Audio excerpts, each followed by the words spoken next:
lagi bersama saya Anggun Aktarini dalam program TVR 17. Tepat pukul 17 waktu Indonesia Barat, kami hadirkan kepada Anda sejumlah informasi paling baru dan menarik seputar kinerja dan kegiatan DPR RI yang telah disajikan oleh redaksi TVR Parlemen. Inilah TVR 17 edisi Kamis 23 Juni 2022.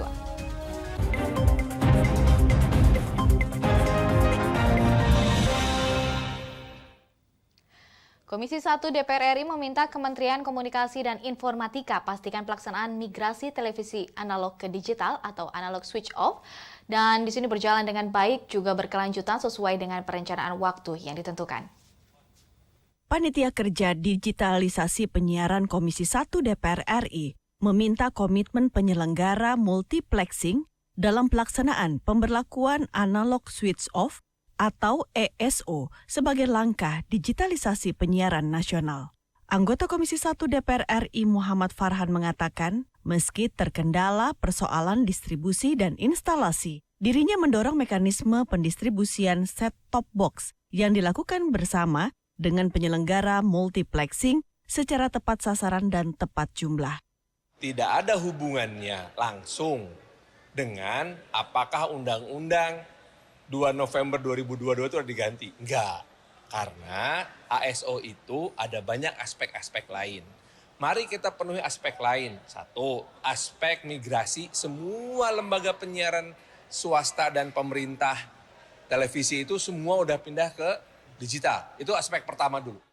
Sementara itu, anggota Komisi 1 DPR RI lainnya, Juniko Siahaan menilai pemerintah telah menargetkan penyelesaian program migrasi penyiaran televisi analog ke digital atau analog switch off selesai pada 2 November 2022.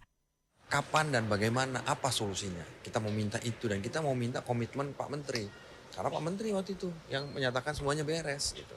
Jangan sampai ini programnya ini kan dibuat rame-rame. Berbagai partai beserta pemerintahannya Pak Jokowi. Kan gitu kan, Pak Menteri sebagai eksekutornya. Jadi jangan gara-gara Pak Menterinya nggak mampu, janjinya Pak Jokowi tidak terpenuhi. Mario Hasiholan, TVR Parlemen, melaporkan. DPR RI meyakini pelantikan Menteri ATR BPN yang baru, yaitu Hadi Cahyanto, dapat membawa perubahan.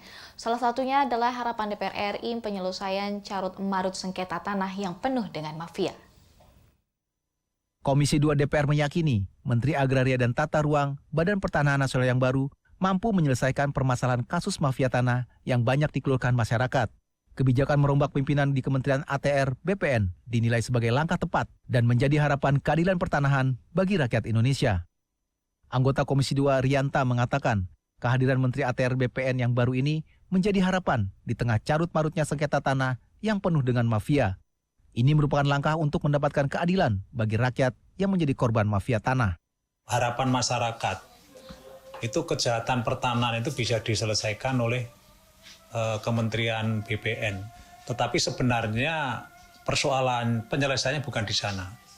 Yang paling utama itu adalah merekonstruksikan pasal 17 Undang-Undang Nomor 14 tahun 2008 tentang keterbukaan informasi publik. Dengan Peraturan Presiden Nomor 86 tahun 2018 ingin ini diurai semua, diurai secara jernih.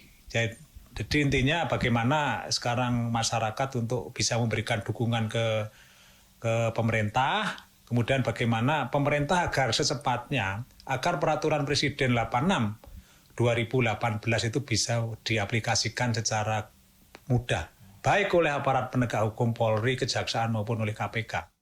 Komisi 2 berharap Menteri ATR BPN tidak hanya menyelesaikan pertanahan saja, melainkan pembenahan sistem dan sikap pegawai BPN untuk bekerja secara profesional, jujur, dan cepat dalam mengurai permasalahan pertanahan yang rumit dan melibatkan banyak kepentingan.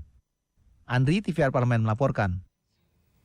Komisi 7 DPR RI menilai BPH Migas perlu turut memberikan andil dalam mengkaji dan mengevaluasi kembali setiap permasalahan yang timbul dari berbagai program yang menyangkut BBM seperti BBM Satu Harga dan digitalisasi SPBU.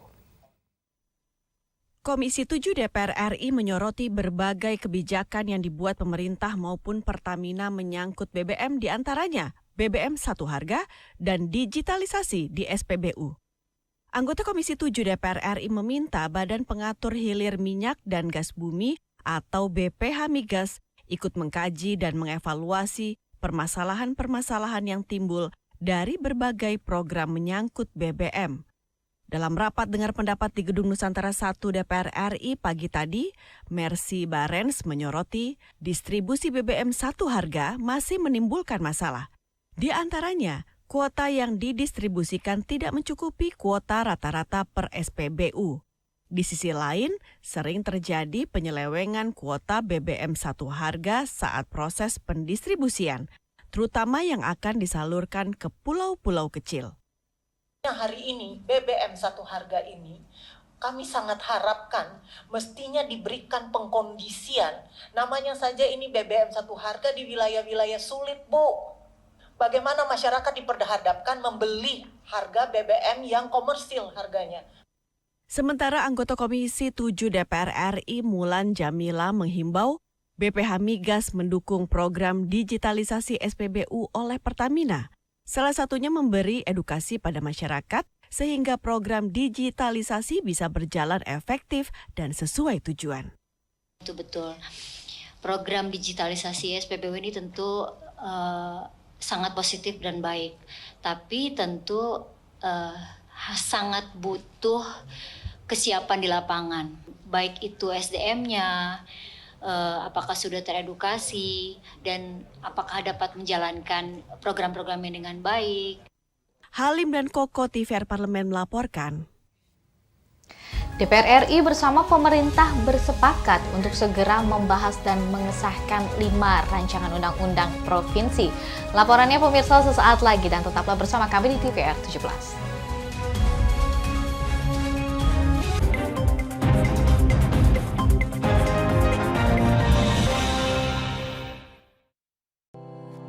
Tugas dan fungsi DPR RI sangat penting bagi negeri ini sebagai pengemban amanat rakyat. Namun tidak banyak yang tahu apa saja fungsi dan tugas dari DPR. DPR mempunyai 3 fungsi pokok, yaitu legislasi, anggaran, dan pengawasan. Ketiga fungsi tersebut harus dilaksanakan dalam kerangka fungsi representasi yang mengedepankan kepentingan rakyat berdasarkan aspirasi masyarakat dan untuk kesejahteraan rakyat. Dari fungsi legislasi, DPR RI mempunyai tugas dan wewenang untuk menyusun dan menetapkan program legislasi nasional bersama dengan pemerintah, menyusun dan membahas rancangan undang-undang, menerima rancangan undang-undang dari DPD, membahas rancangan undang-undang yang diusulkan oleh Presiden ataupun DPD, menetapkan undang-undang bersama dengan Presiden, menyetujui atau tidak menyetujui peraturan pemerintah pengganti undang-undang yang diajukan Presiden untuk ditetapkan menjadi undang-undang. Sementara, fungsi anggaran membahas dan memberikan persetujuan atau tidak memberikan persetujuan terhadap rancangan undang-undang tentang APBN yang diajukan Presiden, memperhatikan pertimbangan DPD atas rancangan undang-undang tentang APBN dan rancangan undang-undang terkait pajak, pendidikan, dan agama, menindaklanjuti hasil pemeriksaan atas pengelolaan dan tanggung jawab keuangan negara yang disampaikan oleh BPK, memberikan persetujuan terhadap pemindah tanganan aset negara maupun terhadap perjanjian yang berdampak luas bagi kehidupan rakyat yang terkait dengan beban keuangan negara. Dan fungsi pengawasan, melakukan pengawasan terhadap pelaksanaan undang-undang, APBN, dan kebijakan pemerintah, membahas dan menindaklanjuti hasil pengawasan yang disampaikan oleh DPD terkait pelaksanaan undang-undang mengenai otonomi daerah, pembentukan, pemekaran, dan penggabungan daerah, pengelolaan sumber daya alam dan sumber daya ekonomi lainnya, pelaksanaan APBN, pajak, pendidikan, dan agama. Terima kasih. Video ini dipersembahkan oleh TV dan Radio Parlemen, Biro Pemerintahan Parlemen, Sekretariat Jenderal, dan Badan Keahlian DPR RI.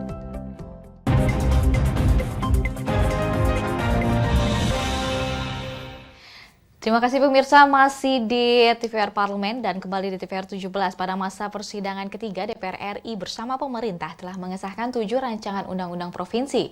Dan sementara itu masih ada 13 rancangan undang-undang provinsi yang tengah dibahas DPR RI dan pemerintah.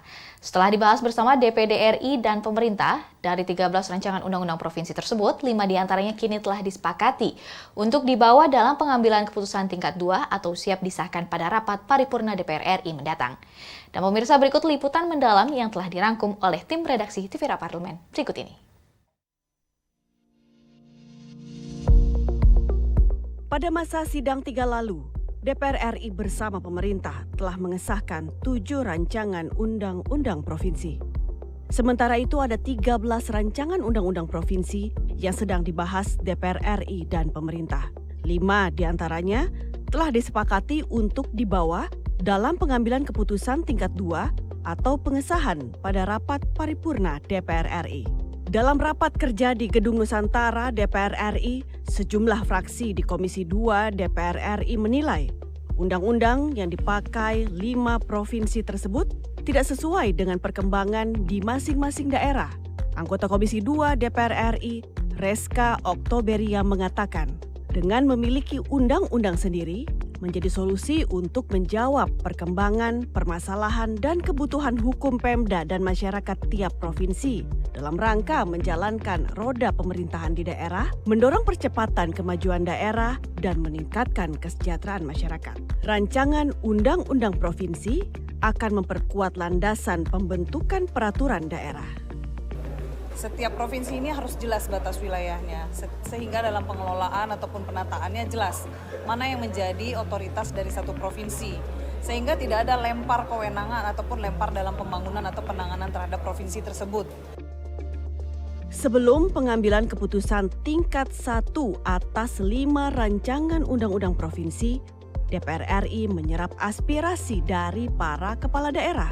Dalam kunjungan ke Sumatera Barat, bertemu dengan Gubernur Sumatera Barat, Gubernur Riau, dan Gubernur Jambi, Ketua Komisi 2 DPR RI Ahmad Doli mengatakan, penyerapan aspirasi dari kepala daerah bertujuan agar tidak ada kesimpang siuran administrasi hukum dan tata kelola pemerintahan.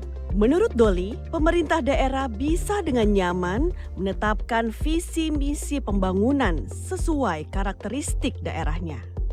Yang paling penting adalah dengan adanya mereka punya undang-undang sendiri, ya, mereka itu bisa menetapkan ya, visi misi pembangunan mereka, karakteristik pembangunan sosial, budaya, dan segala macam masing-masing provinsi yang selama ini tidak mungkin karena digabung dengan provinsi yang lain. Nah, itulah kenapa pada hari ini kami datang ya dalam rangka untuk menyusun undang-undang itu, dan kita mendengarkan masukan-masukan. Anggota Komisi 2 DPR RI Ihsan Yunus menyampaikan pembahasan 5 rancangan undang-undang provinsi oleh Komisi 2 DPR RI untuk memperkuat status hukum suatu daerah, baik provinsi maupun kabupaten kota. Komisi 2 DPR RI sepakat tidak melakukan banyak perubahan substansi dalam rancangan undang-undang provinsi. Misalnya, masalah tapal batas akan diserahkan kembali kepada pihak-pihak yang mempunyai kewenangan. Di mana undang-undang yang baru ini akan mempermudah semua daerah yang akan dibuat rancangan undang-undangnya apabila ada permasalahan hukum, baik itu di nasional maupun di internasional. Namun kita juga sudah sepakat tidak akan banyak yang dirubah substansinya. Menteri Dalam Negeri Tito Karnavian menyampaikan terima kasih kepada DPR RI dan seluruh pihak yang terlibat dalam pembahasan 5 rancangan undang-undang provinsi. Pemerintah meyakini inisiatif DPR RI untuk menata ulang landasan hukum tiap provinsi akan memperkuat pelaksanaan otonomi daerah, sekaligus memperkuat konstitusi Undang-Undang Dasar 1945 yang akan berdampak pada penyusunan aturan turunan termasuk Perda. Kami atas nama pemerintah mengucapkan terima kasih sekaligus apresiasi yang tinggi kepada pimpinan dan segenap anggota Komisi 2 DPR RI yang dengan kesungguhan telah melalui diskusi yang cukup panjang, mencurahkan pikiran, menyita waktu untuk mendapatkan kesepakatan. Proses kita terkesan cepat namun amat monumental karena untuk memberikan kepastian hukum bagi provinsi-provinsi di masa mendatang. Dengan disepakati pengesahan Rancangan Undang-Undang Provinsi Sumatera Barat, Rancangan Undang-Undang Provinsi Riau, Rancangan Undang-Undang Provinsi Jambi, Rancangan Undang-Undang Provinsi NTB, dan Rancangan Undang-Undang Provinsi NTT. Total ada 12 dari 20 provinsi yang memiliki undang-undang sendiri. Tim Liputan TVR Parlemen melaporkan. Komisi 6 DPR RI menyoroti permasalahan investasi saham oleh BUMN ke sejumlah perusahaan lain. Salah satunya adalah polemik pembelian saham PT Goto Gojek Tokopedia oleh Grup Telkom. Informasinya pemirsa selengkapnya sesaat lagi, untuk tetap itu bersama kami di TVR 17.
Virus corona menjadi perbincangan dunia.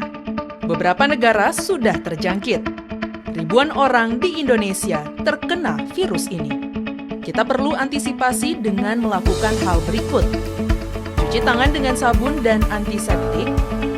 Gunakan masker atau penutup mulut saat bersin dan batuk. Masak telur dan daging hingga matang. Hindari kontak dengan hewan. Tidak saling berjabat tangan. Tidak berinteraksi dengan penderita. Jika memiliki demam tinggi, batuk, pilek, gangguan pernafasan, sakit tenggorokan, dan letih lesu, segera periksakan ke dokter. Waspada virus corona, cegah penyakit sejak dini. Dipersembahkan oleh TVR Parlemen, Biro Pemberitaan Parlemen, Sekjen dan DK DPR RI.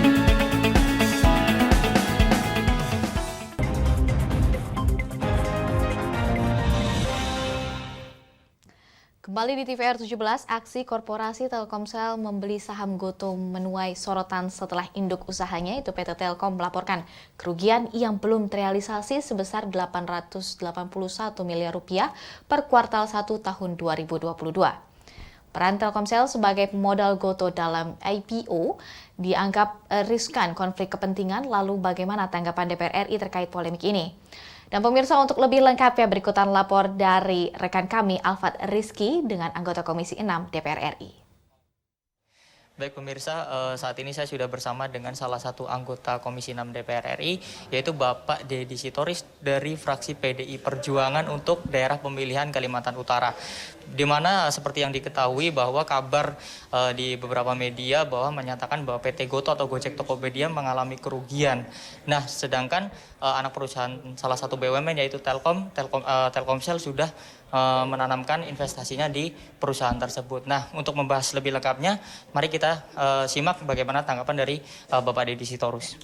Ya, saya kira kita di Komisi 6 sudah membentuk panitia kerja untuk mendapatkan informasi yang lengkap dan memberikan pendapat serta rekomendasi terhadap langkah korporasi dari Telkomsel. Jadi yang kita mulai itu pertama, apakah investasi di Goto itu oleh Telkomsel memang sudah melalui suatu penilaian bisnis yang tepat ya, bisnis judgment rule kira-kira begitu ya. Dan dari penjelasan mereka kita sudah melihat bahwa itu sudah melalui tahapan yang sudah merupakan satu pemikiran yang benar, karena terbukti di dalam Goto itu banyak investor-investor besar internasional yang juga berinvestasi. Jadi memang harusnya bukan investasi asal-asalan. Yang kedua, kita ingin melihat apakah sudah comply dengan prinsip kehati-hatian atau mekanisme good corporate governance. Dan kita menerima penjelasan bahwa memang sudah dilakukan analisis sejak 2018. Ya. Dan itu melalui tahapan yang saya kira cukup terbuka, melalui penilai independen. Lalu yang memimpin tim yang memimpin investasi itu berasal dari pemegang saham minoritas Temasek, ya, karena 35% saham dari Telkomsel itu dimiliki oleh perusahaan Temasek. Lalu yang ketiga, kita ingin melihat apakah ada konflik of interest, ya, atau benturan kepentingan dalam langkah korporasi investasi di GoTo itu. Dan kita melihat bahwa penjelasan mereka bahwa terkait komisaris misalnya itu memang sebelum investasi dilakukan oleh Telkomsel, dan juga terkait satu nama yang ada hubungannya dengan pengambil kebijakan di BUMN itu sahamnya insignifikan, ya, 0, sekian persen. Jadi berdasarkan penjelasan itu, saya pribadi berpendapat bahwa memang masih perlu kita dalami, tetapi untuk saat ini saya tidak meyakini bahwa seperti informasi di luar itu ada hal-hal yang negatif atau tindakan-tindakan yang melawan kepatutan atau hukum yang dilanggar. Tapi kita akan dalami terus untuk melihat dan memanggil pihak-pihak yang mungkin nanti bisa memberikan penjelasan tambahan, dan kita juga masih menunggu penjelasan detail atas pertanyaan anggota. Nah, memang kan kalau dalam investasi saham itu tidak ada yang menjamin akan untung, ya, namanya juga saham selalu fluktuatif dan sangat tergantung pada persepsi pasar, dan juga kondisinya hingga sekarang banyak perusahaan startup yang merugi di seluruh dunia, tidak saja di Indonesia, ya. Jadi memang mungkin ada kaitannya dengan situasi ekonomi secara global, tetapi kalau dari proses investasi dan kemudian langkah-langkah yang dilakukan, menurut kami sih sampai saat ini, ya, dari penjelasan awal kami tidak melihat ada hal yang perlu kita khawatirkan, ya. Berarti di hasil rapat yang kemarin dilakukan itu berarti sudah terbantahkan, misalkan kayak tadi ada konflik of interest dan sebagainya, itu sudah memang tidak ada ya Pak, ya? Berarti semuanya itu murni secara prosedur gitu Pak, ya? Iya, kalau dari penjelasan, makanya kan kita akan dalami lagi supaya kita melihat, misalnya kita meminta katakanlah proceeding rapat atau notulensi rapat dari tim yang memutuskan investasi itu. Kan tidak cukup hanya penjelasan, tapi kita juga mau data-data dan informasi yang valid dan solid. Itu yang kita inginkan. Jadi ini masih baru rapat pertama, dan kita nanti lihat dari informasi yang kita dapat itu. Untuk ke depan Pak, untuk bagaimana langkah dari DPR RI ini untuk terus melakukan pengawasan supaya investasi yang dilakukan oleh salah satu BUMN ini atau anaknya Telkomsel itu bisa tepat sasaran ke depannya dan bermanfaat seperti itu Pak? Ya, kita kan memang selalu mengawasi, ya, selalu mendapat update dan selalu mendalami apa langkah-langkah korporasi penting yang dilakukan oleh BUMN, ya. Tugas kita memang di sana. Dan itulah makanya kita perlu secara rutin melakukan rapat dengar pendapat atau rapat kerja atau kunjungan kerja ke BUMN-BUMN itu untuk mendapatkan informasi yang paling update. Ya, baik. Terima kasih Bapak Dedi. Sekian pemirsa bincang-bincang saya dengan salah satu anggota Komisi 6 DPR RI, Bapak Dedi Sitorus, terkait dengan investasi Telkomsel di PT GoTo. Terima kasih atas perhatian Anda. Kembali ke studio. Saat lagi kami hadirkan kepada Anda sorotan media nasional seputar DPR RI usai jeda berikut ini, dan tetaplah di TVR 17.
Pemirsa, kembali di TVR 17.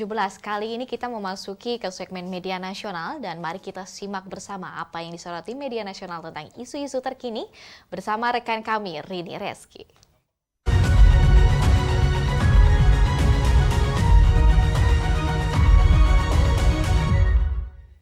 Baik, terima kasih Anggun dan pemirsa, berjumpa kembali bersama saya Rini Reski. Dan pemirsa, kita bahas nih kali ini apa saja yang menjadi headline media online pada hari ini.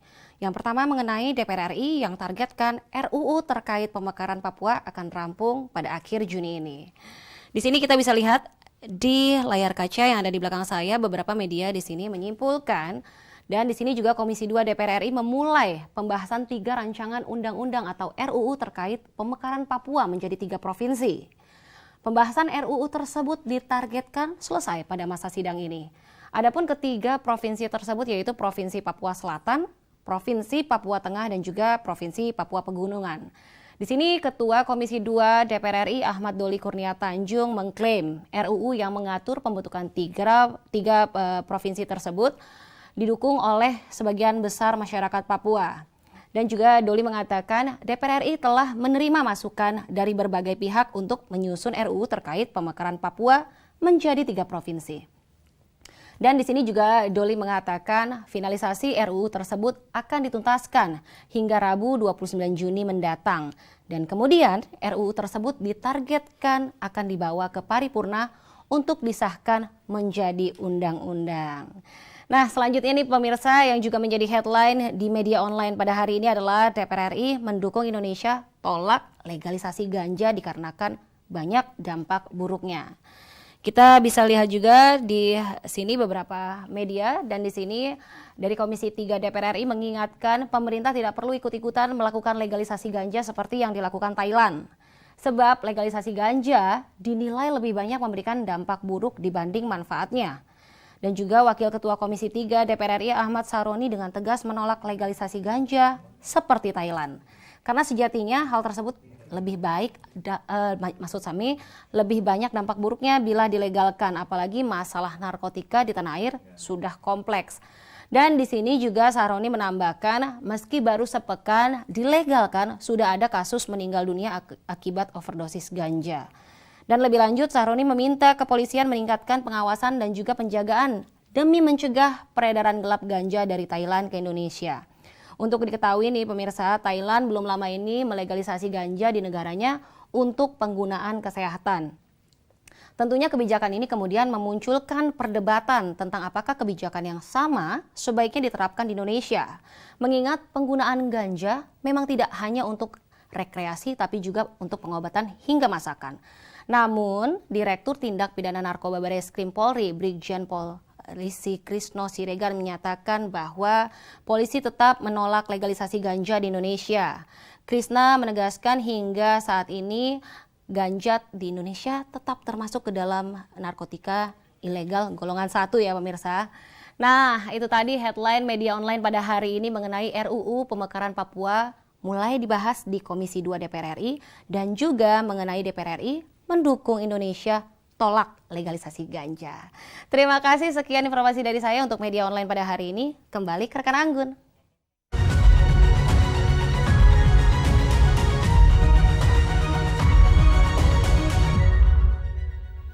Terima kasih Rini yang telah menyampaikan sejumlah sorotan dari media online nasional pada hari ini. Dan pemirsa, TVR Parlemen segmen media tadi sekaligus menutup program TVR 17 edisi sore hari ini.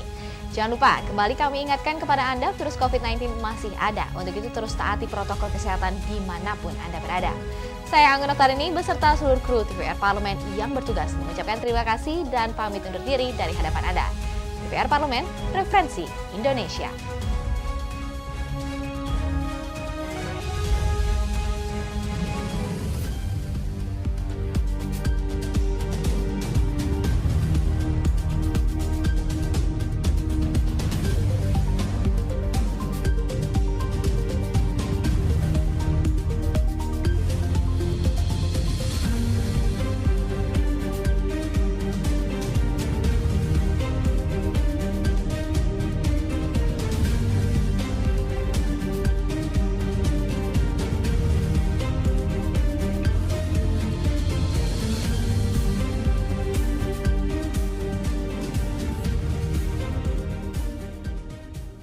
Badan Akuntabilitas Keuangan Negara